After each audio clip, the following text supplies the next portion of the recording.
All right, so yesterday I got my KVK in retrospect. That's at the end of KVK. Lilith shows you how you did during the KVK. So I will go over that, but I would actually like to start out by talking about if I could go back, the biggest change I would have made. I think that would have made a huge difference, not only in how I traded, but also the amount of kills I got. Some thoughts on stats in general, like how it's calculated, how some of the stuff that people are looking at could be a little misleading. And then I'll actually talk about my pairings. I ran 6 marches for a good chunk of the KVK. And then I'd like to give some thoughts on a pairing tier list, right? So we see commander tier lists out there, commander by themselves, but as a pair, sometimes that's a little bit different. Okay, so let's actually start out with the biggest change I would have made. So for most of this KVK, which is like all but 3 hours, I ran Scipio and Luce, and I think that's the best march in the game. If not, it's a second. It's probably the best. Second or somewhere close would be Zhu Geliang and Herman. And that left my Guan without its most natural pair. All right, so I started out thinking I was going to go with Mehmed, just because Mehmed Double Relic has 30% health. It's really good. Guan's missing that. It has a 5-target AoE, which is really good. It boosts skill damage. It's really good.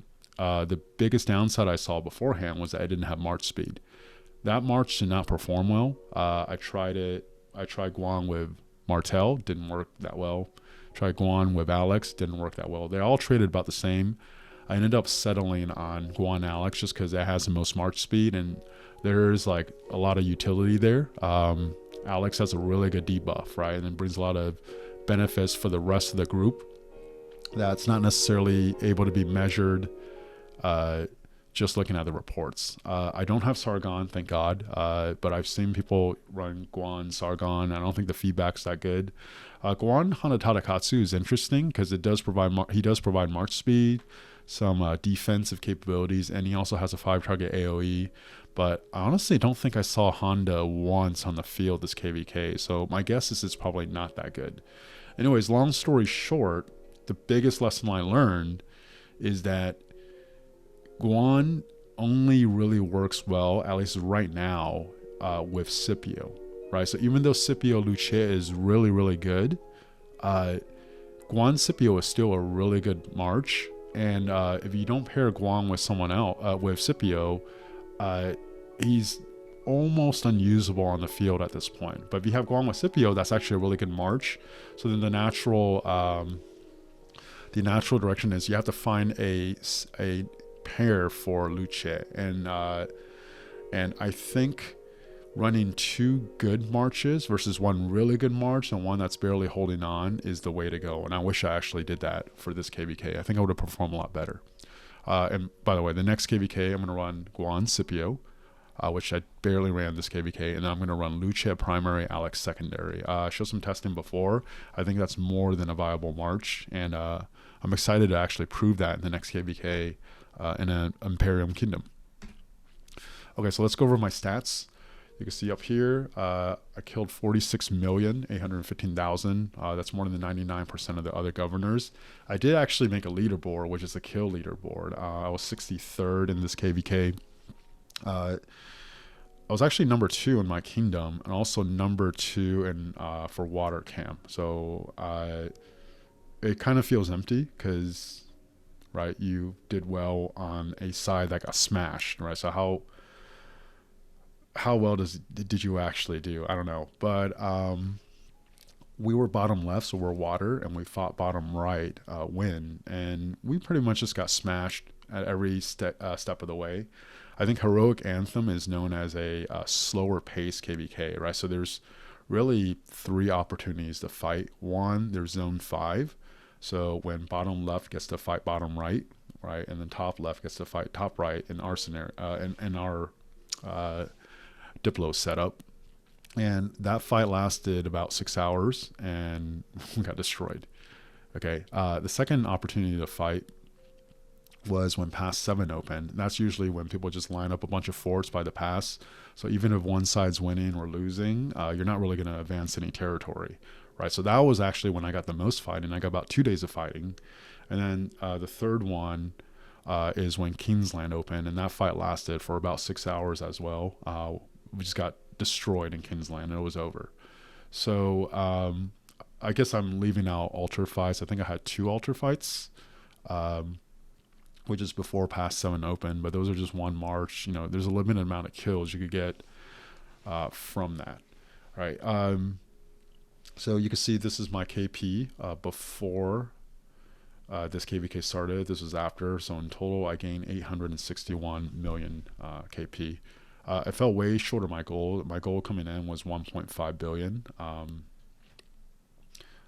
If we had enough fighting, could have got that, but when there's just not that much fighting, it's really hard. And in general, a thought on getting kills, right? So one, there's just your commander, your equipment, your armament, right?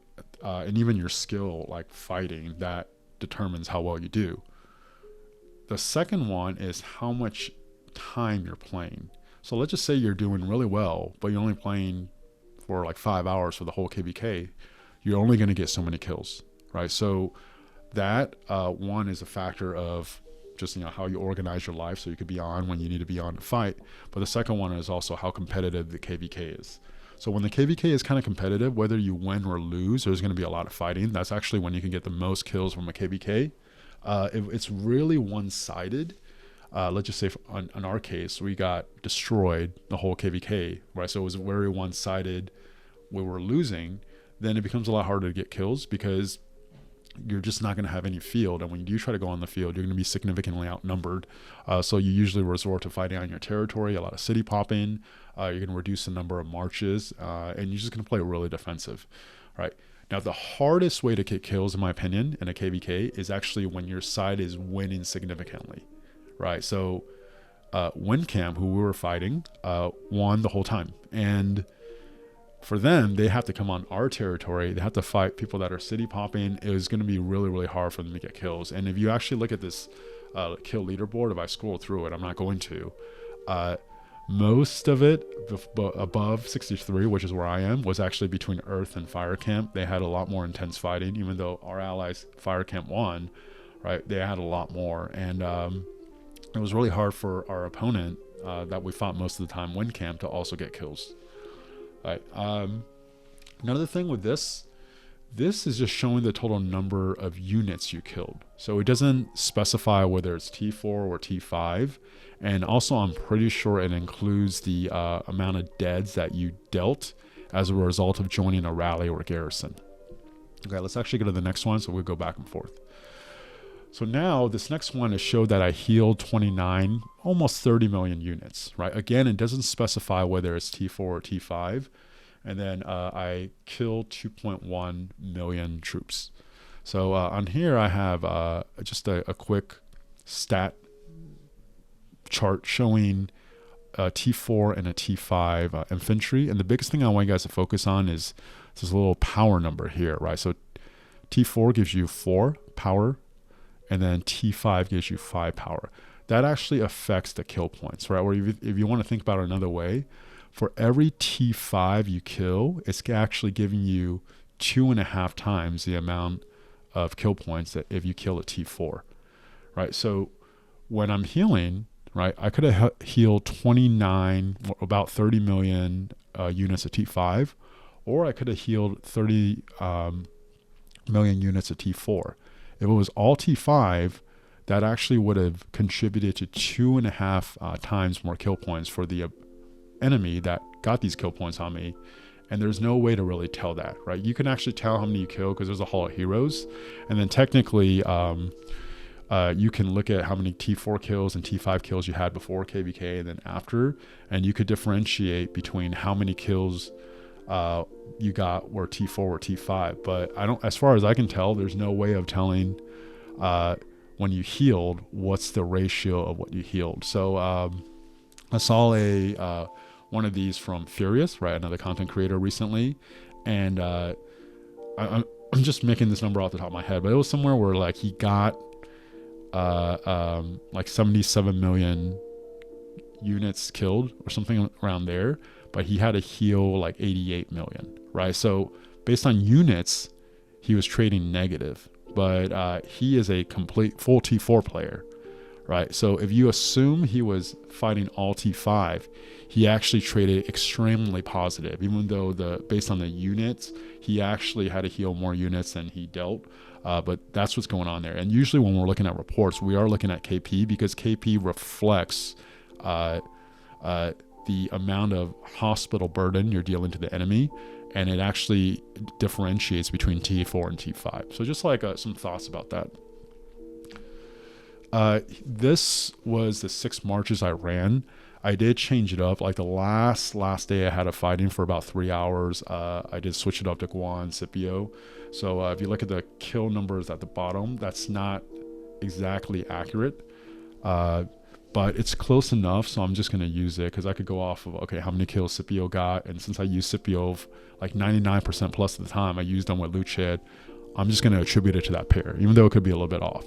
Right, so the second line right here, this was just their skill levels at the end of KVK. Obviously, this is my equipment at the end of KVK. It didn't change too much. I think I crafted a ring like 2 or 3 weeks into KVK.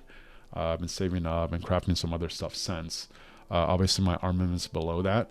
Now, the KP number or the kill number at the bottom is just how many units I killed.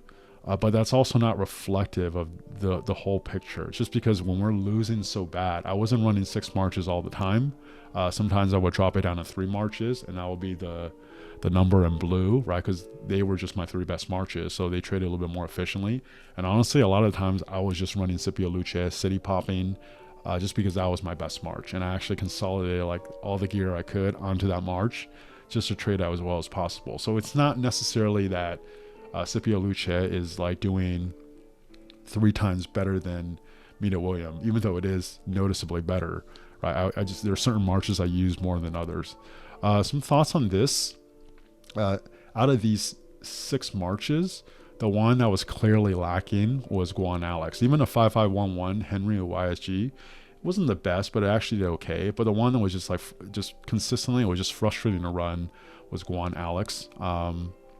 And I really do wish I realized this Luce Alex thing earlier, because if I ran Guan, Scipio, Luce Alex, I think I probably would have been able to get like 4 or 5 million more kills and also traded a lot more efficiently, just because it just felt like Guan, whoever I ran him with, was just an anchor on me the whole time. All right, this next one is going to be the most controversial slide, right? This is more of a, my opinion on a pairing tier list, okay? This does not list all the combinations because that would just get crazy. But I think right now, as of February 1st, 2024, there's 2 pairs that are clearly in tier 1. That's Scipio Luce, which is going to be trading really, really good. And then Zhuge Liang and Herman. Okay. Now, I know right now most people are running ZL primary, Herman secondary. Because if you do a testing, you run that versus if you flip it, the ZL primary does a lot better.